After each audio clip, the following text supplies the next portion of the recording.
Hello everyone, welcome back to our channel. Now we are continuing with the 4.4 part. ये है हमारा financial planning chapter का practice set 4.4. इसके पहले के पार्ट हमने ऑलरेडी अपलोड कर दिए हैं so that you can go and watch that video. और आपको अगर वीडियो अच्छी लगे तो प्लीज़ लाइक और कमेंट करके हमें ज़रूर बताएं कि आपको वीडियो कैसी लगी है. तो स्टार्ट करते हैं ये चैप्टर को. जैसे कि हमने ऑलरेडी बेसिक्स बहुत ज़्यादा डिटेल में डिस्कस किया हर एक प्रैक्टिस सेट के लिए, तो इसमें कुछ ज़्यादा नया नहीं है. इसके बारे में मैंने 4.3 में ऑलरेडी डिस्कस कर दिया था. तो मैं सिर्फ यहाँ पे कुछ चीज़ें और एडिशनल बताऊंगा जो ये चैप्टर सेंट्रिक होगा. तो उसे देख लेते हैं एक बार कि जनरली हम लोग इसमें क्या बात करेंगे. शेयर फंड, शेयर के बारे में, कि आइदर आप शेयर को, यहाँ लिख देता हूँ शेयर, आप शेयर को आइदर बाय करो, बाय करना चाहते हो और सेल करना चाहते हो. वो दोनों आप इंडिविजुअली जाके नहीं कर सकते क्योंकि वो ब्रोकर्स बीच में रहते हैं. तो ब्रोकर के थ्रू करते हो आप ये सब. तो ये हर एक स्टेप में बीच में ब्रोकर होगा. अब ब्रोकर है तो वो अपना चार्ज भी कुछ लेगा, तो उसे बोलते हैं ब्रोकरेज. जो भी वो चार्ज करता है उसे बोलते हैं ब्रोकरेज, जो भी रेट रहता है. सो अब मैं भाई इसको मैं ग्राफिकली रिप्रेजेंट कर देता हूँ कि मैं क्या बोलना चाह रहा हूँ.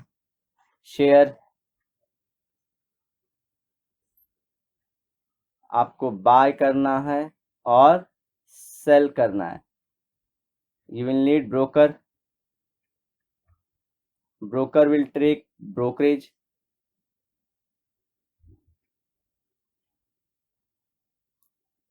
ब्रोकरेज लेगा वो. और जो ब्रोकरेज की अमाउंट होती, तो आपको ब्रोकर को ब्रोकरेज तो देना ही पड़ेगा, प्लस ये जो अमाउंट आएगा ब्रोकरेज की उस पर आपको जीएसटी भी भरना होता है. ये दो चार्जेस आपको कैसे भी याद रखने हैं. समझिए मैंने 100 रुपए का एक शेयर था, अब ब्रोकरेज जस्ट 1% थी, तो 100 रुपीज का 1% कितना होता है, 1 रुपीज. ये आपका ब्रोकरेज होगा जिसे मैं रुपीज, ये इसे मैं ग्रीन बॉक्स में. अब ये 1 रुपीज पे जीएसटी लगता है. ये 1 रुपीज पे भी जीएसटी लेगा वो भी आपको. तो 1 रुपीज से समझिए पूरा 10% है. तो इसका 0.1 आंसर हो जाएगा. 1 का 10% कैसे, 1 × 10/100. 1 0 का 0.1 रुपीज, तो प्लस. तो टोटल खर्चा आपका क्या हो जाएगा, 1 + 0.1, 1.1. ये खर्चा रहता है. सो आइदर यू बाय, अगर खरीदने भी जा रहे हो आप तो भी आपको देना पड़ेगा, और सेल कर रहे हो तभी भी आपको देना पड़ेगा ये ब्रोकरेज.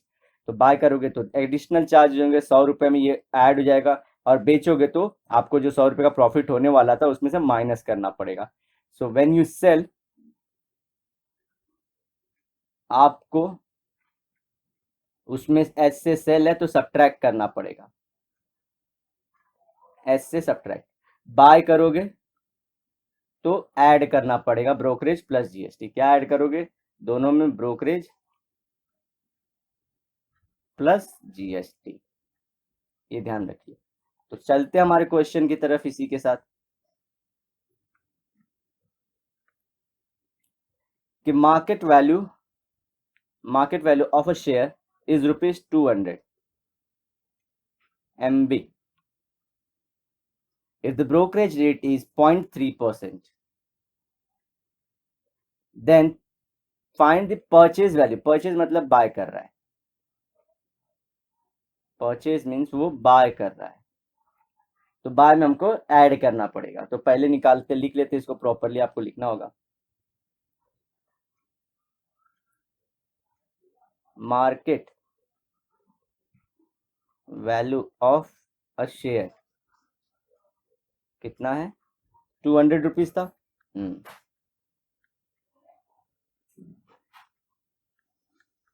एक सेकेंड,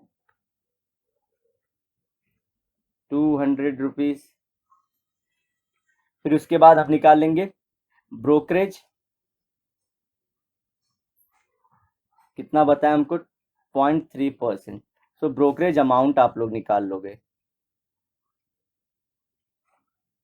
अमाउंट पेशेंटली करेंगे, ज़्यादा घाई नहीं है. 0.3% ऑफ 200. तो 0.3 को कैसे लिखेंगे परसेंट को, 0.3 upon 100 into of means into 200, ये हमारा कट हो जाएगा, 1 जा ये 2 जा, तो 0.3 इंटू आप 2 कर लोगे, दैट इज 0.6। अब हमारा टोटल परचेज वैल्यू निकालेंगे, परचेज वैल्यू इक्वल्स टू क्या हो जाएगा, शेयर का price, share price plus brokerage, तो शेयर प्राइस है 200, अब ब्रोकरेज है हमारी 0.6, तो 200.6 रुपीज, ये आपका ब्रोकरेज हो जाएगा, टोटल परचेज वैल्यू हो जाएगा। अगर समझिए इसी क्वेश्चन में अगर आपको और आगे 3 मार्क के लिए देना चाहता तो बोलता उस पे जो हमारा ब्रोकरेज पे जीएसटी है, GST on brokerage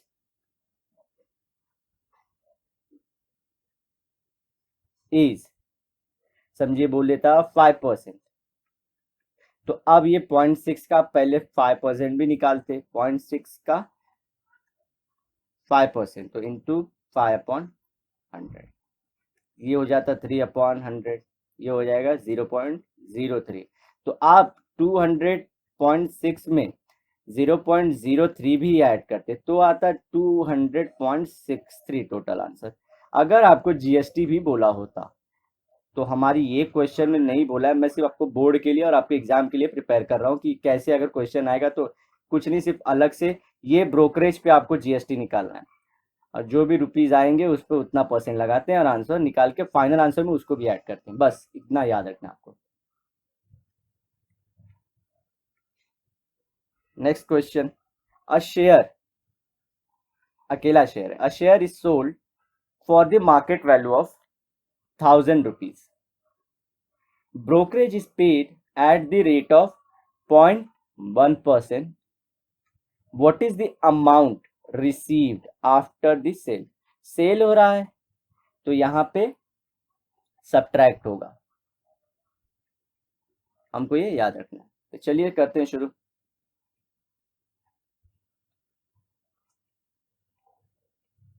market value of a share equals to 1000 rupees, brokerage equals to 0.1%, so brokerage amount निकाल लोगे आप यहां से,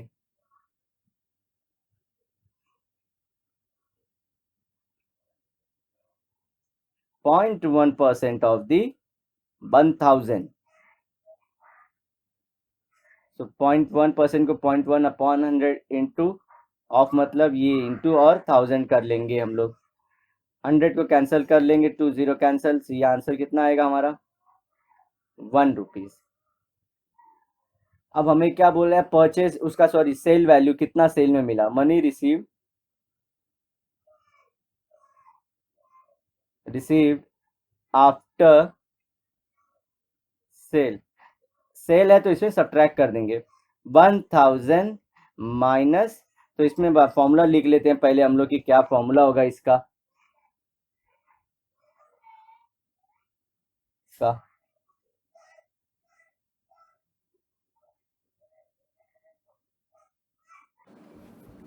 MB market value minus brokerage, तो ये हो जाएगा हमारा 1000 माइनस 1 999। अब समझिए फिर इसी क्वेश्चन पे अगर जीएसटी दे देता तो जो जीएसटी का अमाउंट आता ब्रोकरेज पे हम उसे यूज करते, ये ब्रोकरेज के अमाउंट पे यूज करते और जो भी आंसर था उसे यहाँ से भी माइनस करते, तो आपको ये ध्यान रखना है इसमें वो भी माइनस करना है, बस इतना सा फर्क है। चलते हैं नेक्स्ट क्वेश्चन की तरफ। अब फिल इन द ब्लैंक्स, ये 8 मार्क्स के आपके क्वेश्चन रहते हैं, मतलब पूरा 8 मार्क का नहीं, जैसे टोटल एग्जाम में इतना मार्क्स का आता है। नंबर ऑफ शेयर्स, ये फर्स्ट क्वेश्चन है, ये हमारा सेकंड क्वेश्चन है, ये फर्स्ट क्वेश्चन ध्यान रखना है, सबसे क्वेश्चन इसमें number of share, market value of share, तो इतने सारे शेयर हैं। यहाँ पे ध्यान से देना बच्चों, यहाँ पे बी बोला है, बी मतलब क्या, बाय है, बाय है, बाय मतलब उसने खरीदा है और हमको मालूम है, बाद में क्या करना है, इसमें एडिशन करना है हमको। सो टोटल वैल्यू क्या होगी, मल्टीप्लाई कर दो 45 इंटू 100, दैट इज 4500 हो जाएगा। अब ब्रोकरेज क्या होगा, 0.2%, तो इस पे लगेगा ब्रोकरेज। तो कैसे निकालोगे, 40, कितना ब्रोकरेज बोला है, 500 इंटू 0.2% अपॉन 100 कर दोगे, ये 2 जीरो कट हो जाएगा, 45 पॉइंट, तो ये 9 आंसर आ जाएगा हमारा। यहाँ पे आपको 9 मिलेगा। और 9% CGST है, तो 9% CGST लगा दीजिए इस पे, किस पे, ब्रोकरेज पे, ये आपका ब्रोकरेज है। So CGST equals to 9% of brokerage, 9% of brokerage मतलब 9 इंटू 9 को 9 अपॉन 100 इंटू ब्रोकरेज हमारा 9, सो कुछ कट होगा नहीं, सो 9 9 जा 81 अपॉन 100। और जब हमारा 100 अपॉन में रहता है डेसिमल, हम लगाते हैं लेफ्ट हैंड साइड में, तो कितने प्लेस में लेफ्ट हैंड साइड पे, 120 है, तो 2 प्लेसेस पे 0.81, तो यहाँ पे आपका आएगा 0.81, क्योंकि SGST भी उतना ही होता है, तो ये भी 0.81 ही होगा। अब क्या, टोटल वैल्यू ऑफ शेयर, तो बाय कर रहा है मतलब क्या, ऐड करना पड़ेगा उसे, तो ऐड कर दीजिए इसमें, टोटल वैल्यू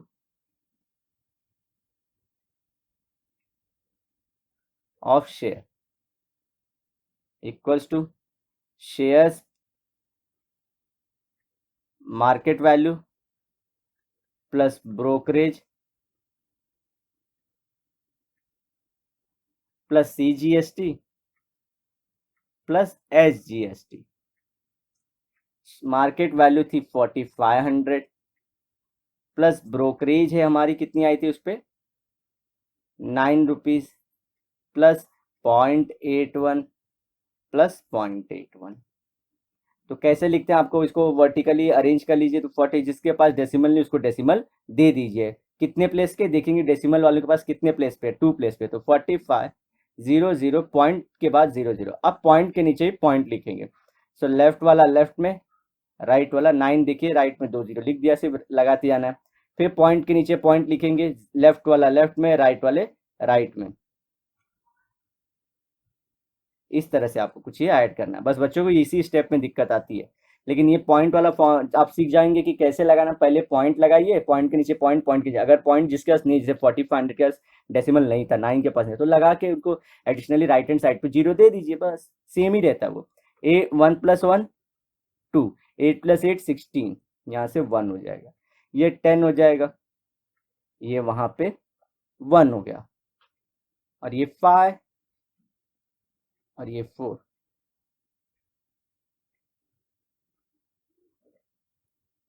यहाँ पे डेसिमल, तो ये इसकी प्राइस आ गई है टोटल इतनी, यहाँ पे आप लिख दीजिए 4510.62, ये आपका आंसर होगा इतने रुपीज में। तो चलते हैं इसी तरह सेकंड वाला सॉल्व करना। सेकंड वाला थोड़ा सा अलग, क्योंकि वहां पे सेल बोला है, देखिए यहाँ पे ध्यान से देखना, एस बोला है, और एस में एस सेल होता है, उससे हम लोग क्या ध्यान में आता है कि सब्ट्रैक्ट करना है आपको, S for sale, S for subtract. So total value क्या होगी, 75 टू जा होता है 150, और 2 जीरो है तो 2 जीरो लगा दे, 15,000 हो जाएगा। अब ब्रोकरेज 0.2% अगेन,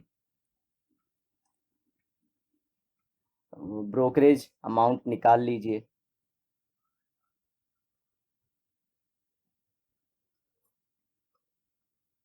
ये क्या हो जाएगा, 0.2% ऑफ मार्केट वैल्यू, 0.2 अपॉन 100 लिख लेंगे परसेंट को, ऑफ मतलब इनटू, और मार्केट वैल्यू है 15,000, ये कट, ये 2 0 कट, 15 टू ज़ा 30 होता है, प्लस उसके पास एक और 0 था। अब एक प्लेस में आपको डेसिमल लगाना है, तो ये लग गया क्योंकि 0.2 है ना, तो ये 30 रुपीज़ हो गया,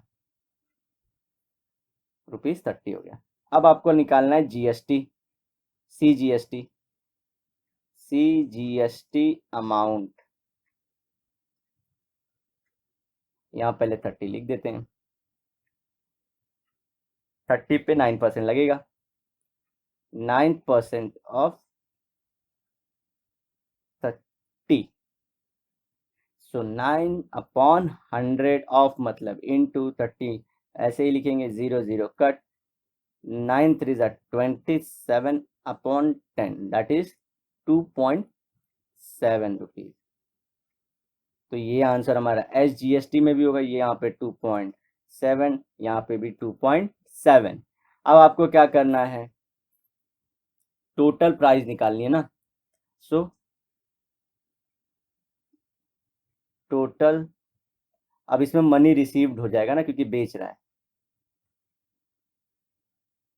रिसीव्ड क्या हो जाएगा इसका फॉर्मूला, शेयर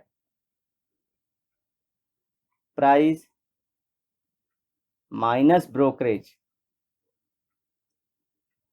क्योंकि इसे देना पड़ेगा ना मार्केट में, उसका शेयर का जितना भी था वो मिला, लेकिन ये ब्रोकरेज भी देना होगा, माइनस सीजीएसटी भी गवर्नमेंट को देनी होगी, और माइनस एसजीएसटी भी गवर्नमेंट को देनी पड़ेगी।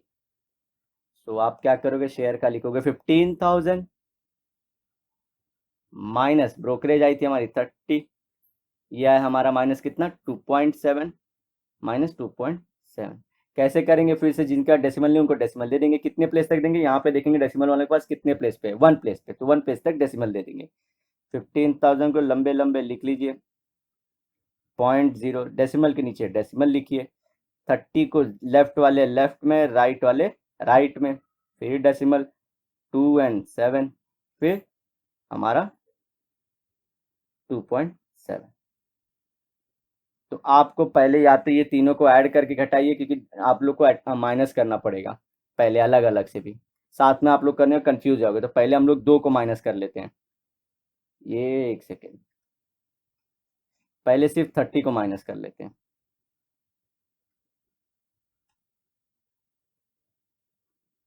तो ये गया यहाँ से 0 है, 0.0, यहाँ पे 10 इसने दिया कैरी करके 4, इसने इसको दिया 10, इसने बाजू वाले को दिया अगेन 10, और ये खुद 9, 10 में से 3 गया 7, यहाँ पे 9, यहाँ पे 4, यहाँ पे 1।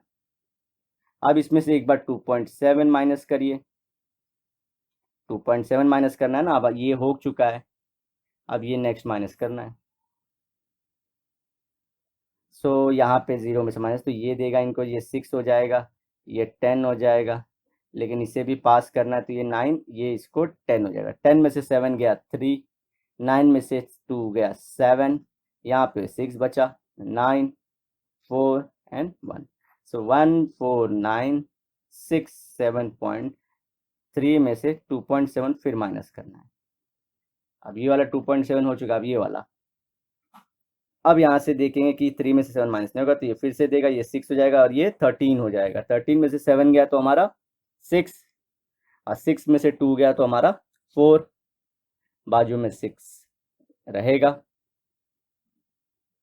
देन 9, फिर 4, फिर 1। सो आंसर है 14,964.6। अच्छा, इसको आप अलग तरीकों से भी क्या कर सकते हो, जैसे कि 15,000 में से डायरेक्टली माइनस कर दो, ये तीनों को ऐड करके, ये तीनों को ऐड करके आप माइनस कर सकते हो। बहुत सारी तरीके हैं, सिर्फ मैं सिंप्लीफाई करके जो बच्चे कमजोर होंगे उनके लिए बता रहे थे कि कैसे आपको करना है, लेकिन इस तरह से आपका आंसर आ जाता है। अब जो हम नेक्स्ट क्वेश्चन करने जा रहे हैं वो होगा हमारा, तो यहाँ पे आंसर लिखा नहीं मैंने, तो लिख देता हूँ 14, कितना था 14 964.6। तो ये आपको इसी तरह से आएगा, सिर्फ ध्यान क्या देना है आप लोग को, सेल वाला वैल्यू पे और बाय वाला है, ये आपको बोलेगा नहीं, सिर्फ बोलेगा सेल परचेस, देखिए वहाँ पे ऊपर सिर्फ हिंट दिया है बाय मतलब और सेल, लेकिन आप लोग को ध्यान रखना है कि कहाँ पे दिया है, यहाँ शेयर के बाजू में ही दे दिया रहेगा। अब जो फोर्थ और फिफ्थ क्वेश्चन है, ये बहुत बढ़िया क्वेश्चन है जो आप लोग को पहले खुद प्रैक्टिस करना है। और ये चैप्टर का आप बेसिक अब मैं बता चुका हूँ कि कैसे करते हैं, किस पे ब्रोकरेज, किस पे जीएसटी लगता है।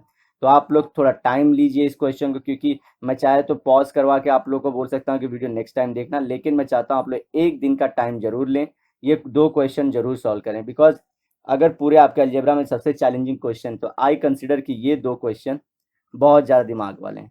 और हमारे कुछ सेकंड एक्सरसाइज में जो हमारे प्रॉब्लम सेट में, एक्चुअली प्रॉब्लम सेट के क्वेश्चन, लेकिन प्रैक्टिस सेट में जो क्वेश्चन बहुत अच्छे हैं, उनमें से सबसे अच्छे क्वेश्चन फोर्थ एंड फिफ्थ ही हैं।